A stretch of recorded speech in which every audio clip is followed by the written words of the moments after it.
अऊज़ु बिल्लाहि मिनश्शैतानिर्रजीम बिस्मिल्लाहिर्रहमानिर्रहीम। शेख मुजद्दिद अल-अफ़सानी कौन हैं? उनका असल नाम क्या है? शेख मुजद्दिद अल-अफ़सानी का असल नाम शेख अहमद सरंदी इब्न शेख अब्दुल अहद फ़ारूक़ी है।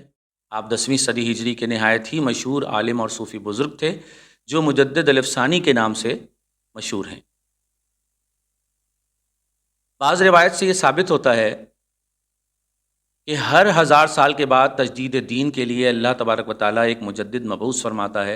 जमहूर उलमा का इत्तेफाक है कि उमर बिन अब्दुल अज़ीज़ रहमतुल्लाह अलैह के बाद दूसरे 1000 साल के मुजद्दिद आप ही हैं, इसलिए आपको मुजद्दिद अल-अफ़सानी कहते हैं। मौलाना शेख मुजद्दिद अल-अफ़सानी रहमतुल्लाह अलैह फरमाते हैं कि हर सुबह तमाम जानवर अल्लाह तबारक व तआला की बारगाह में दुआ करते हैं और शुक्र अदा करते हैं। ऊँट शुक्र अदा करते हैं, अल्लाह तबारक व तआला तेरा शुक्र है कि तूने हमें ऊँट बनाया, भैंस नहीं बनाई। भैंस अल्लाह की बारगाह में दुआ करती है कि या अल्लाह तेरा शुक्र है कि तूने मुझे भैंस बनाया, गाय नहीं बनाई। फिर गाय अल्लाह तबारक व तआला के बारगाह में शुक्र अदा करती है कि या अल्लाह तेरा शुक्र है कि तूने मुझे गाय बनाया, बकरी नहीं बनाई। इसी तरह बकरी अल्लाह तबारक व तआला की बारगाह में शुक्र अदा करती है कि या अल्लाह तूने मुझे बकरी बनाया, तेरा शुक्र है तूने मुझे भेड़ नहीं बनाया। फिर भेड़ अल्लाह तबारक व तआला की बारगाह में दुआ करता है कि या अल्लाह तेरा शुक्र है तूने मुझे भेड़ बनाया, कुत्ता नहीं बनाया। आप रहमतुल्लाह अलैह फरमाते हैं कि अब कुत्ता दुआ करता है अल्लाह की बारगाह में कि तेरा शुक्र है कि तूने कुत्ता बनाया, खिंजीर नहीं बनाया। और खिंजीर अल्लाह तबारक व तआला की बारगाह में दुआ करता है कि या अल्लाह तूने मुझे नजिस बनाया, मुझे खिंजीर बनाया। या अल्लाह तेरा शुक्र है कि तूने मुझे कोई बेनमाजी इंसान नहीं बनाया। अल्लाह अकबर। बेनमाजी से तो खिंजीर भी पनाह मांगता है, यानी बेनमाजी इतना बुरा है कि उसको खिंजीर से भी बदतर कहा गया।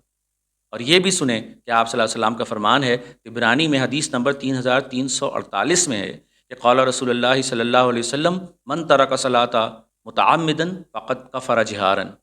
हज़रत अनस बिन मालिक रज़ियल्लाहु ताला अन्हु फरमाते हैं कि रसूलुल्लाह सल्लल्लाहु अलैहि वसल्लम ने फरमाया कि जिसने नमाज जानबूझकर तर्क की, गोया उसने एलानिया कुफ्र किया, और कुफ्र का रास्ता सीधा जहन्नम की तरफ जाता है। ये सब जानने के बावजूद अगर हम नमाज तर्क करते हैं तो यकीन करें हमसे बड़ा बदबख्त रूए ज़मीन पर कोई नहीं, क्योंकि जानबूझकर हम जहन्नम का रास्ता इख्तियार कर रहे हैं जन्नत के रास्ते को छोड़कर। इसी तरह अल्लाह तबारक व तआला के वलियों की निगाह में बेनमाजी की क्या हैसियत है, ये भी हमें मालूम होना चाहिए, ताकि नमाज तर्क करते वक्त हमें इल्म हो कि हम कर क्या रहे हैं। हज़रत इमाम शाफ़ई रहमतुल्लाह अलैह के नज़दीक बेनमाजी वाजिबुल क़त्ल है। आप रहमतुल्लाह अलैह फरमाते हैं कि बेनमाजी को किसी सूरत माफ़ी नहीं, बेनमाजी को कत्ल करना वाजिब है। इमाम अहमद बिन हम्बल रहमतुल्लाह अलैह फरमाते हैं कि जो शख्स 40 दिनों तक नमाज नहीं पढ़ता वो अनकरीब कुफ्र में दाखिल हो जाएगा, यानी काफिर हो जाएगा। हमारा दावा है कि हम इमाम अबू हनीफ़ा रहमतुल्लाह अलैह को मानते हैं। हम हनफ़ी हैं, यही दावा है ना? तो सुने इमाम आज़म अबू हनीफ़ा रहमतुल्लाह अलैह क्या फ़रमाते हैं। आप फरमाते हैं कि जो शख्स नमाज नहीं पढ़ता उसको कैद कर लिया जाए, उसका खाना पीना बंद कर दिया जाए और उस वक्त तक कैद में रखा जाए जब तक वो माफ़ी ना मांग ले और नमाजी ना हो जाए। अब अपने आप को हनफी कहने से पहले ज़रा सोचना कि हमारा इमाम आज़म अबू हनीफ़ा रहमतुल्लाह अलैह नमाज तर्क करने वालों पर कैद कर देने का हुक्म लगाते हैं। इमाम मालिक रहमतुल्लाह अलैह फरमाते हैं इस्लामी ममलिकत में अगर कोई बेनमाजी हो तो हुक्मरान पर वाजिब है कि उसको कत्ल करने का हुक्म जारी करे। हज़रत सुल्तान बाहू रहमतुल्लाह अलैह फरमाते हैं कि बेनमाजी से तो खिंजीर भी पनाह मांगता है। अल्लाह अकबर। हज़रत सुल्तान बाहू फरमाते हैं कि ये खिंजीर जब सुबह होती है तो अल्लाह तबारक व तआला से दुआ मांगता है, या अल्लाह आज किसी बेनमाजी इंसान का सामना ना करना। हज़रत बाबा फ़रीद गंज शकर रहमतुल्लाह अलैह फरमाते हैं जो शख्स जानबूझ के नमाज तर्क कर दे तो ऐन मौत के वक्त उस शख्स का ईमान छीन लिया जाता है, उस ऐसे बंदे को मरते वक्त कलमा नसीब नहीं होता।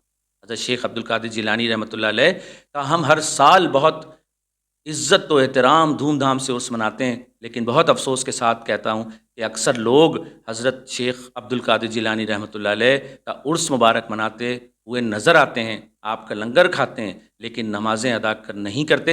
आप रहमतुल्लाह अलैह के फ़रामीन पर अमल करना तो दूर की बात है, اکثر تو آپ رحمۃ اللہ علیہ کے فرامین کو جانتے بھی نہیں۔ توجہ سے سنیں کہ آپ رحمۃ اللہ علیہ فرماتے ہیں کہ اگر کوئی بے نمازی مر جائے تو مسلمان پر واجب ہے کہ اس کی نماز جنازہ نہیں پڑھی جائے، اور اس بے نمازی کو مسلمان کے قبرستان میں دفن بھی نہیں کیا جائے۔ کہ بے نمازی اتنا برا ہے کہ اس کی نحوست سے دوسرے مسلمان تنگ ہو جاتے ہیں۔ اللہ اکبر! یہ کھلا تضاد نہیں کہ جس سے محبت و عقیدت کا دعویٰ ہے اور اسی کی حکم عدولی۔ اور آگے چلیں تو خواجہ معین الدین چشتی رحمۃ اللہ علیہ کا عرس بھی ہم دھوم دھام سے مناتے ہیں، جس میں لاکھوں کی تعداد میں مسلمانوں کی شرکت ہوتی ہے۔ لیکن کیا آپ رحمۃ اللہ علیہ کی تمام عقیدت مند آپ کے اقوال پر بھی عمل کرتے ہیں؟ یہ ہمیں سوچنا ہے۔ تاہم آپ کے جانشین حضرت خواجہ بختیار کاکی رحمۃ اللہ علیہ اپنی تصنیف دلیل العارفین میں رقم کرتے ہیں کہ خواجہ معین الدین چشتی فرماتے ہیں کہ نماز بندوں کے لیے اللہ کی امانت ہے، بس بندوں کو چاہیے کہ اس کا حق ادا کریں کہ اس میں کوئی خیانت نہ پیدا ہو۔ نماز ایک راز ہے جو بندہ اپنے پروردگار سے کہتا ہے۔ قیامت کے روز سب سے پہلے نماز کا حساب انبیاء کرام سے ہوگا، پھر اولیاء کرام اور ہر مسلمان سے ہوگا۔ جو اس حساب سے عہدہ برا نہیں ہو سکے گا وہ عذاب دوزخ کا شکار ہوگا۔ اور آخری بات جس کا قرآن میں ذکر ہے، اللہ فرماتا ہے کہ ایک گروہ کو فرشتے جہنم کی طرف دھکیلتے ہوئے لے جا رہے ہوں گے تو ان سے پوچھا جائے گا کہ ما سلککم فی سقرا، تمہیں کیا چیز جہنم میں لے گئی؟ تو وہ کہیں گے قالوا لم نکو من المصلین، وہ کہیں گے کہ ہم نماز پڑھنے والوں میں نہیں تھے۔ یا اللہ ہمیں نماز کی پابندی کرنے اور برائی سے بچنے کی توفیق عطا فرما۔ آمین۔ صدق اللہ العظیم و صدق رسولہ النبی الکریم۔